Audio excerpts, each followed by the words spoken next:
Halo teman-teman, kembali bersama Minlock. Hari ini Minlock mau ngebahas sepatu futsal dari Ortus 8 yaitu Jogo Sala Crusher V2.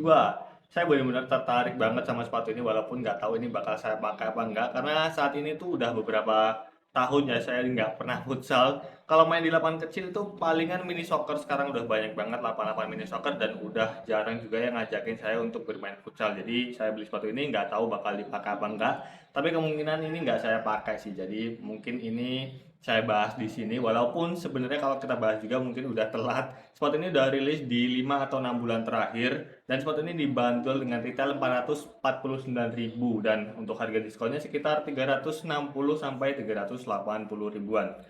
Dan saya tuh tertarik banget sama sepatu ini karena dari segi colorway-nya dan dari look-nya. Ini warna putih camo ya teman-teman. Nah, untuk camo-nya itu di bagian outsole-nya seperti ini dan untuk warna putihnya di bagian upper-nya. Nah, kita akan bahas satu persatu tentang sepatu ini mulai dari material yang digunakan.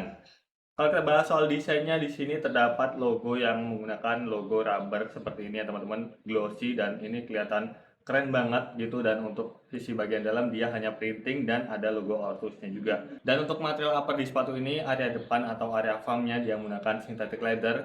Dia benar-benar mirip banget sama sepatu bola kulit atau upper kulit. Memiliki tekstur seperti ini ya teman-teman dan ini cukup soft juga.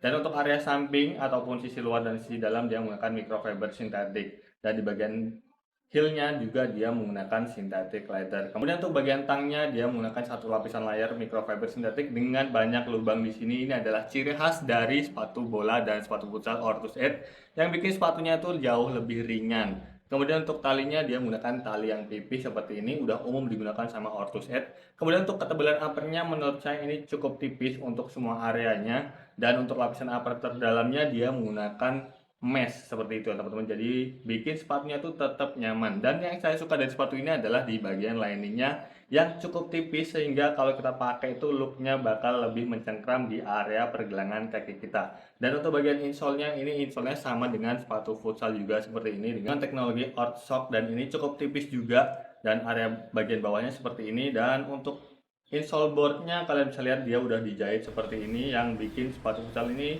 jauh lebih kuat dari segi durability-nya.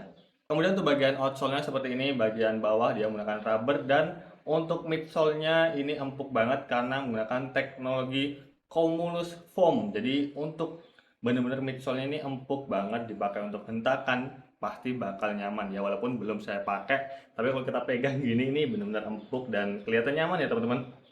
Nah, dari segi look ataupun fitting ini cocok juga untuk tipe kaki lebar karena uppernya juga tipis dan bagian insole-nya juga tipis, jadi sangat cocok dipakai untuk tipe-tipe kaki yang lebar. Dan untuk bobot sepatu ini sendiri, ini size 39 saya ambilnya, itu bobotnya sekitar 179 gram ya, cukup ringan ya teman-teman. Dan untuk dari segi harga 300 ribuan, untuk harga diskonnya, sepatu ini menurut saya sangat-sangat layak untuk kalian cobain. Pasti dari kalian banyak yang udah nyobain sepatu futsal Jogo Sala Crusher V2 ini karena memang nyaman banget. Jadi buat kalian yang udah nyobain silahkan tulis di kolom komentar pengalaman apa yang udah kalian dapetin ketika pakai sepatu futsal Jogo Sala Crusher ini. Dan kalau kita ngomongin soal feel-nya, ini belum bisa saya bahas secara lengkap karena memang ini belum saya cobain untuk main futsal. Tapi kalau dilihat dari karakter uppernya di bagian depan, ini benar-benar memiliki kontur ataupun tekstur yang mirip dengan upper kulit walaupun dia menggunakan synthetic leather seperti itu ya teman-teman. Dan mungkin itu aja sedikit pembahasan tentang sepatu ini. Semoga bermanfaat walaupun singkat ya teman-teman. Dan mungkin kalau ada yang kurang silahkan tulis di kolom komentar. Kalau ada pertanyaan lain silahkan tulis di kolom komentar. Dan terima kasih yang sudah nonton video ini. Sampai jumpa di video selanjutnya.